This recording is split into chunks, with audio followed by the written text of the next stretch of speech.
Anyways, if you guys know who Rick Grenell is, he doesn't need an introduction, but he is special envoy to the president for special missions. He just brought back people from Venezuela. I think he just got named the head of the Kennedy Center.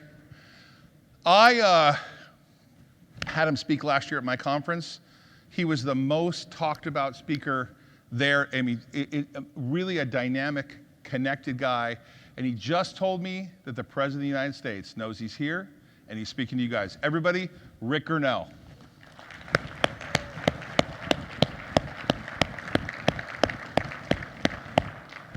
You want to stand or sit, Rick?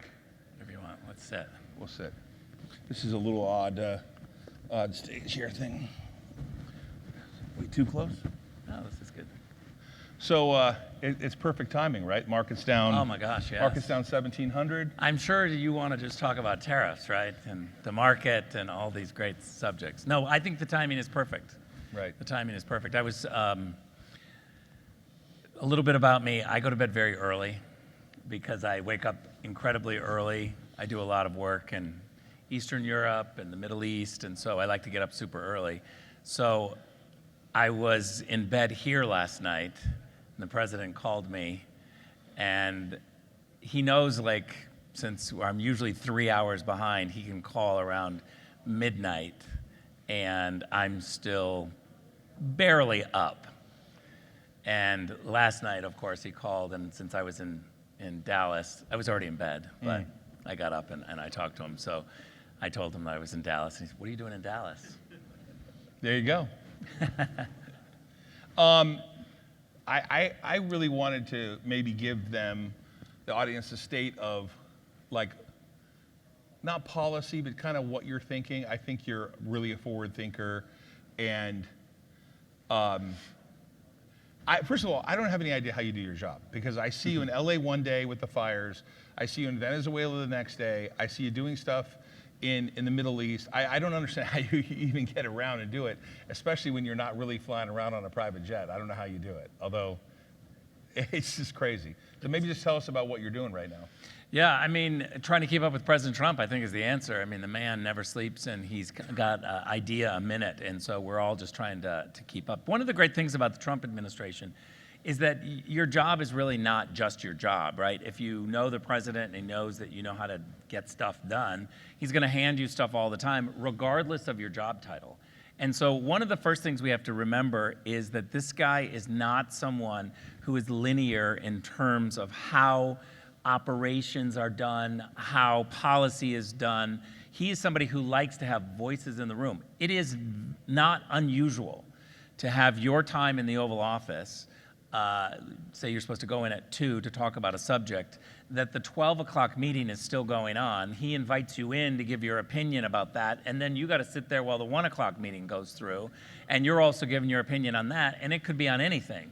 But if he trusts you, you're staying for these meetings, and he's giving you, you're giving him your opinion, and he'll take it, and sometimes he'll pick up the phone in the middle of the discussion and say, "Hey, call Senator so-and-so, or call CEO so-and-so."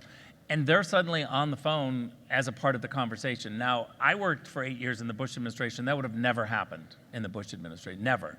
You're cleared, you know your talking points, your memo is sent to the president beforehand, it's signed off by the deputy assistant secretary.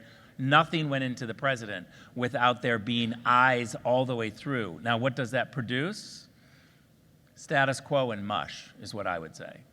Because a whole bunch of bureaucrats sign off on things. Donald Trump does not work like that. You won't be surprised. No. He wants to have a free flowing of ideas, and it's an immediate decision, and let's go, let's implement it. And he views that, his view is that the policy structure of the United States follows, the bureaucracy follows the decision of the commander-in-chief, because there was only one guy running for president who won, spending 3 years coming to meetings, constantly talking to people, and got the support of the people, and that was Donald Trump. The other person on the poster wasn't a deputy assistant secretary. It was Donald Trump. Who gets the blame for things when they don't go well? The President of the United States. And so I love the fact that he is demanding, once his decision is made, that the bureaucracy follow that. So what we're focused on right now is, I think, this brand new idea of trying to fix the economy for the people that it's not working for. Now look, I come from California. No one can afford a home in California. They cannot. But if you are in any other normal state, you want your kids to be able to afford a house. Home ownership in this country has plummeted. The status quo is not working for our young people. They do not believe that the American dream is attainable. Right. The only way our kids are getting homes these days is because the parents were so successful that they're writing a check to help them. Right. And that is not the American dream. And so when you hear a whole bunch of people screaming about the stock market today because of tariffs, those people are benefiting from the status quo. They don't want the system to change because they're benefiting from the system. But think about all of the other people who are not benefiting from the system, who are screaming. I've got nephews and nieces, none of them can afford homes. Not a single one can afford homes, and they're in their 30s. This is unacceptable for America. We are doomed if we don't have a generation that can believe in the American dream, achieve the American dream.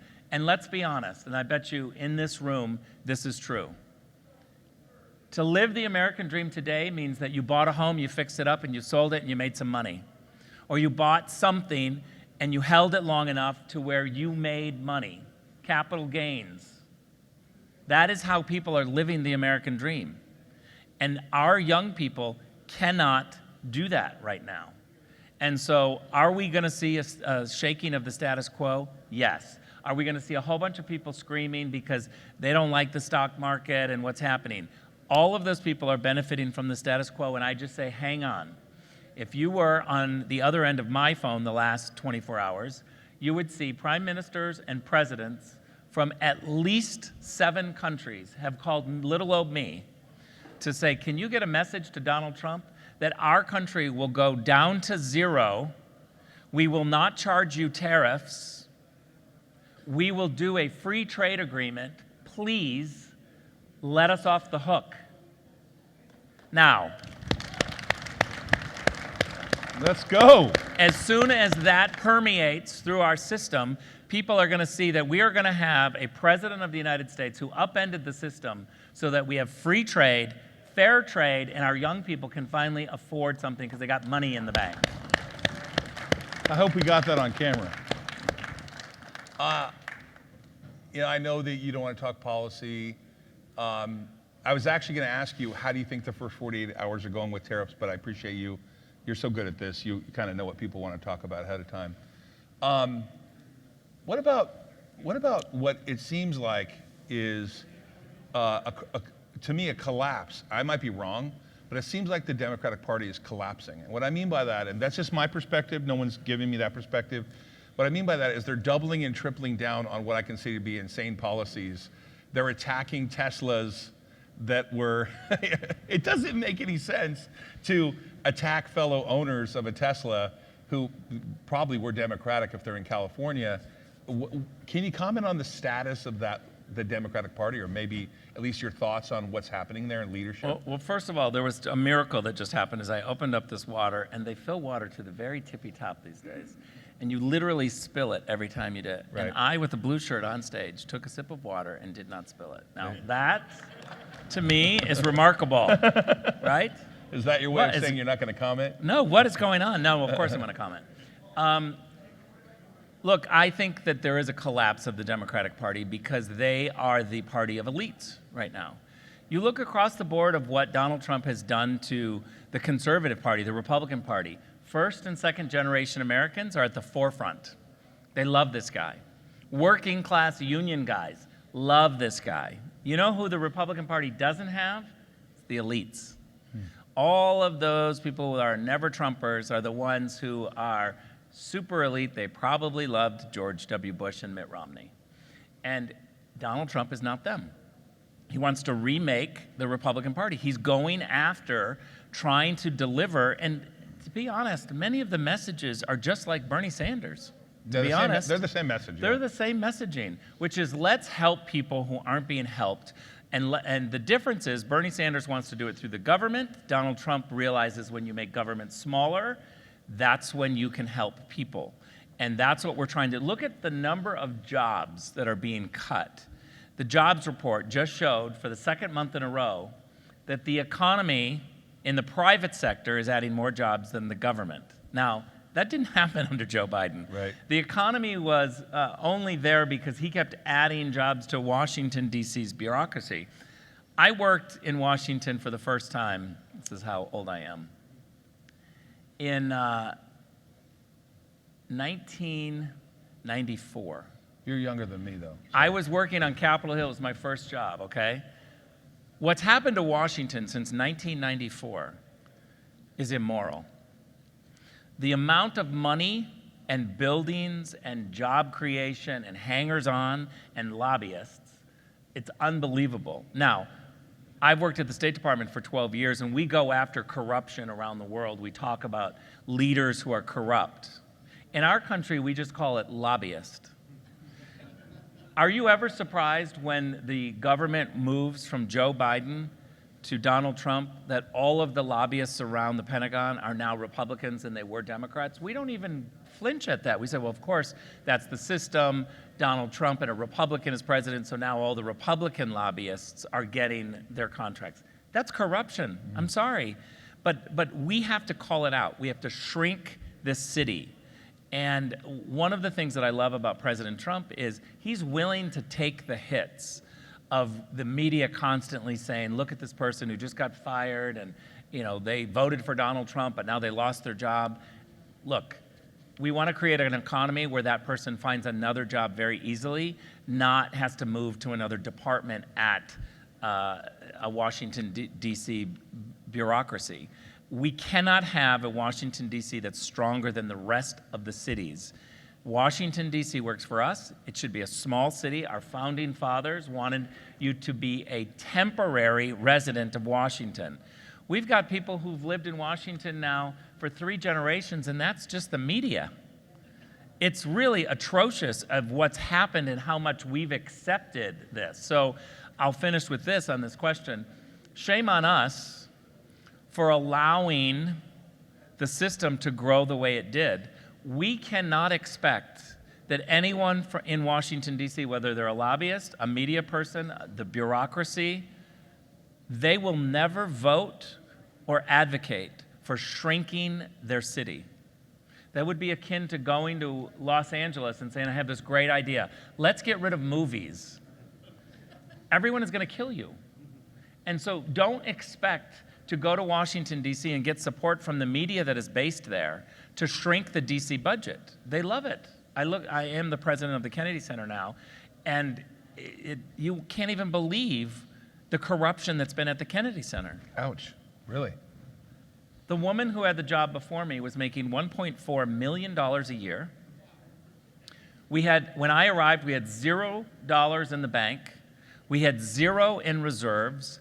And we had been paying for the last 6 months, paying the salaries of Kennedy Center employees with debt reserve money. Our balloon payment in 2030 cannot be met right now because of this corruption. Her assistant was making $260,000 to be an assistant. The lawyer was making $550,000 plus had an outside counsel. The head of PR was making $280,000. This is a nonprofit. And she had the audacity to go on 60 Minutes this last Sunday, the woman who had the job before me, and say, this is a nonprofit, we're not supposed to make money. Like, yeah, but you're not supposed to be in the hole either. Right.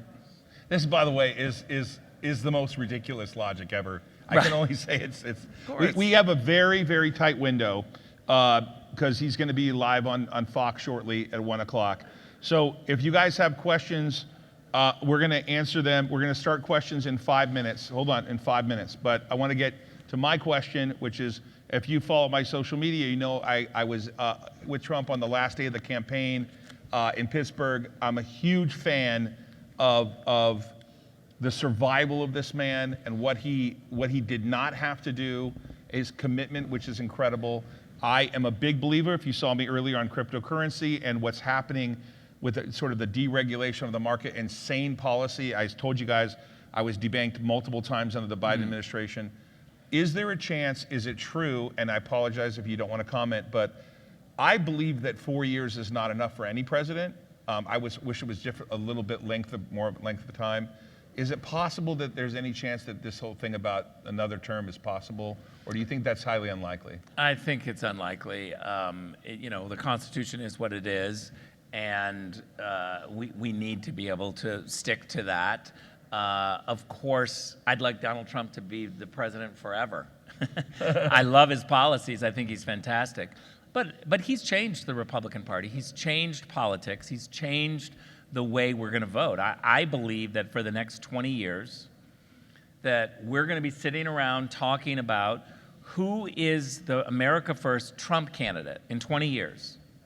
Just like we've done with Reagan. Sure. Whoever worked for Reagan, had a picture with Reagan in the primary, won immediately. Right. If you demonstrated you were closer to Reagan than the other guy, you won. Yeah, exactly. And that's how we're going to do it now with Donald Trump. Going forward, whoever is close to him, whoever has been a part of the messaging, who has been a part of the policy, is going to win because he has fundamentally changed the way we're looking at Washington. Trump is, the administration's almost fighting a multiple front war with Democrats, sort of collapsing and people, attacking the Tesla thing, trying to solve the war in the Ukraine. Can you comment on the war in Ukraine at all? Sure. Look, I'm a foreign policy guy, so I've been watching this with a lot of frustration. What you're going to hear from me is diplomacy, right? I never worked at the Pentagon. I think we've got a lot of voices talking about war. We have had very few voices talking about a diplomatic solution from the beginning. And that's my problem, is that the President of the United States, when he or she is sitting at their resolute desk, there needs to be two voices in front of them. One is the Pentagon saying, we're ready, sir, to not negotiate and to totally go in and kick some ass. The other one is a diplomatic voice, the Secretary of State saying, not right now. We still got things to do. We can leverage on tariffs. We can do economic sanctions. We can do a whole bunch of different things before we get to that. I never saw that. I didn't see anybody talking about diplomacy. Anthony Blinken, he has his own plane. He should have been able to parachute in to whether it's Kyiv or Moscow, with a whole bunch of foreign ministers from around the world saying, no, we're not going to have a war. We never did that. What we saw is politicians take your money and be asked by the media, are you for more spending or are you not for more spending? That was the only question we were being asked. You for more or not more money to go to war? And that's where I think things got off. We need someone who's going to push hard on a diplomatic, peaceful solution. It's never easy. We handed Joe Biden peace. He handed us war in both the Middle East and in Europe. It's very difficult to peel us back, but I think we have to do it. So Rick, to me, is one of the hardest working Americans, one of the hardest working political people out there, a diplomat. And I don't know if you guys know this, but under the Biden administration, we had prisoners in Venezuela. And it made no sense to me that Rick's effectively comes to his office. And can you talk about going to Venezuela? I don't know if you guys know this. Most of you probably do know that Rick brought back a lot of hostages effectively from Venezuela. Can you talk about what you did there? I thought it was remarkable. Yeah. It was a secret deal. The president had me go down and negotiate, and I came back with 6 Americans who all had unbelievable stories. They were not criminals, but they were in prison for what the Maduro regime called, crimes. And it was heartbreaking to be there, to negotiate. They didn't want to release them. I insisted that I was going to go home with 6. I waited on the tarmac for about 2 hours, waiting and waiting. To be an American, I was there on an Air Force plane, surrounded by Air Force young men with guns, protecting the plane, protecting me as I went in to go one-on-one with Maduro. And then when we came back after negotiating, and I said, I don't want to leave without 6 hostages. We weren't sure we were going to get them. And we waited as Americans on the plane, on the tarmac for about 2 hours. And then suddenly some cars rolled in, and I was like, okay, let's see if we got 6 or none. And so I walked down onto the tarmac, and I watched individuals get out of cars, Americans, fellow Americans, with black hoods over their face, and their arms in handcuffs, and their legs in handcuffs, and they would get out of the car. And I would later find out that these individuals had no idea what was happening to them. They didn't know if they were going to be shot, transferred. They didn't know. And I walked up. By the time they got to the third one, taking the hood off, they were doing it individually. I walked over, and the first two, I said, get on the plane. And I was there in front of the third guy. As they took his hood off, I could see in his face total terror. Looked at me, didn't know who I was. And it was the most incredible moment of my career ever. You'll never hear me say that about any other thing. But in that moment, I got to look at that individual who had terror in his face, and I said, I'm Ambassador Rick Grenell. I was sent by Donald Trump to come here to free you. I'm an American diplomat. Get on the plane, you're going home. And that individual grabbed me, broke down, hugged me, was sobbing. And for the first time in my life, if you know me, I'm pretty hard. Yeah. But in that moment, my career crashed with my personal life, probably for the first time. And I was fighting back tears and emotions because here this individual had no idea what was happening to them, and now they were on the plane. He would later tell me, while sitting on the plane, he said to me, I don't have much in my life, but whatever I have for the rest of my life is yours. And I said, oh, no, no. I just did my job. We're so grateful for you to be home. Just be a contributing member of society. And we have 6 new Americans back home. That's right. I'll tell you what, this is why I feel so great about Rick Grenell and what Trump is doing and trying to do. No one's perfect, but Rick is a true American. I want to take some questions if you guys have some. You got me all emotional. Can you comment on Iran with the diplomatic and military voices you talked about? You said Iran? Yeah. Look, I spent 8 years at the UN Security Council inside listening to every IAEA report on Iran. I heard John Kerry talk about how the heavy water was not a violation, which it was. I heard him say, multiple times, I heard John Kerry say, they had X amount of centrifuges and we've stopped them. That was a lie. We never knew. The Iranians have been lying about it for a long time. But the reality is that we've got our partners in Israel. We've got our intelligence services. I was DNI, and so I can tell you we have amazing intelligence. It can be better, and we should improve it, and I have some ideas on how to do that. But the reality is that we're watching them very closely. They're not going to be able to get away with it. They're not going to be able to get to a nuclear weapon, but they're secret. And I know President Trump personally because I briefed him on intelligence during my time as DNI. I know that he is completely focused on making sure that if we have evidence that they are breaking out, if they are getting close to a nuclear weapon, he won't allow it. He will absolutely not allow it. But I will say that the State Department has been terrible at negotiations because we've had really bad negotiators believing what the other side says. And we can't do that, whether it's in North Korea or Iran or Venezuela. These are tough issues. And I think that you have to have diplomats who are tough and who don't care what the media says and who can go in there and fight for America. Talking, remember, is not weakness. And too many times what they try to do is they say, oh, Donald Trump went to talk to Kim Jong-un. I think talking is a tactic. And when you get in the room, if you're good, you can convince the other side or demand or do diplomacy. But Joe Biden didn't speak to Vladimir Putin for more than 3 years. And we were told by the media, and we're still told by the media, that somehow that's a good thing. That somehow Joe Biden was punishing Putin by not talking to him. I actually think talking to Putin is a fantastic idea. And let me finish with this. The media jumped all over the Trump team when they went to Saudi Arabia to speak to the Russians. And if you remember, the media were going crazy. Why didn't you invite the Ukrainians? Why are you just speaking to the Russians? I was on TV saying, I'm sorry, we've had 6 meetings with the Ukrainians. The Russians weren't there for any of those meetings. We went constantly talking to the Ukrainians. We've heard their side. Diplomacy means now we got to hear the other side. Before we bring them together, we got to hear the other side. One time we go to speak to the Russians and our media in Washington have a meltdown. They don't know diplomacy. They don't know how this works. Don't listen to them. Most logical guy in politics. All right, we have time.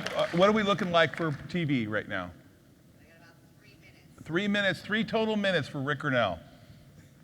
Could you have a quick answer about how we should Probably feel about no. China? On China, Yeah, aggression and. I mean, look, China's a very big problem, and I'm grateful that President Trump is focused on it, talking to President Xi. But let's be clear about President Xi. That it's not a stable situation there. He does not have everything under control. He's got his own internal problems, and I'm not sure that he's going to be there for very much longer. Really? I'm not suggesting that he's gone this year, but I think he's got internal problems that will, over the next 2 or 3 years, be unsustainable. This show is called The Money Show, and I think everybody in here, I think the average net worth of people in here is around almost $6 million. I wish mine was that high. Just kidding. I think they probably do want to hear what your thoughts are, at least on the state of mind for what's happening. You gave it a little bit in the beginning where you said prime ministers are calling you, but what if you were to have a crystal ball? What do you think's happening right now in the market in the sense of the reset? I mean, how should people's perspective be on what is about 3,000 points in 2 days? And, Yeah. But lower rates, and you saw little job owning going on. What do you think about that? Yeah, look, the market is watching the negotiations, and the market is constantly just describing what's going on, and they want certainty. Right now, it's uncertain. So I think that's okay. I think just stay put. President Trump knows exactly what he's doing. We see on the other side a whole bunch of countries that are wanting to negotiate and wanting to get to free trade. If we go through this and we end up getting free trade, he's going to be the biggest hero ever. And that's what we're focused on. So just ride it out a little bit. I would finish with this. It is a negotiating tactic, but it's also, for President Trump, a way to get the playing field more fair. There's a whole bunch of countries that have been taking advantage of us for a while, and I think President Trump wants to collect on some of those tariffs for a little while. Depending on the country, there's not going to be a one-size-fit-all policy.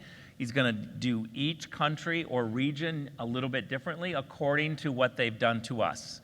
And so it's going to be very fair, but the one thing is certain, Donald Trump is focused on the American taxpayer and the people who are not participating in the economy right now. And that's what is going to be solved. We're going to make sure our young people are able to afford housing, that we're going to get the playing field much better so that our manufacturing base can come back. Interest rates will fall. This is all on a very good trajectory. I feel great about it. And I know President Trump is completely focused with people like Scott Bessent and Howard Lutnick and Kevin Hassett. If you don't know who Kevin Hassett is, find him and follow him. He's amazing. Everyone, Rick Grenell. Thank you, Rick.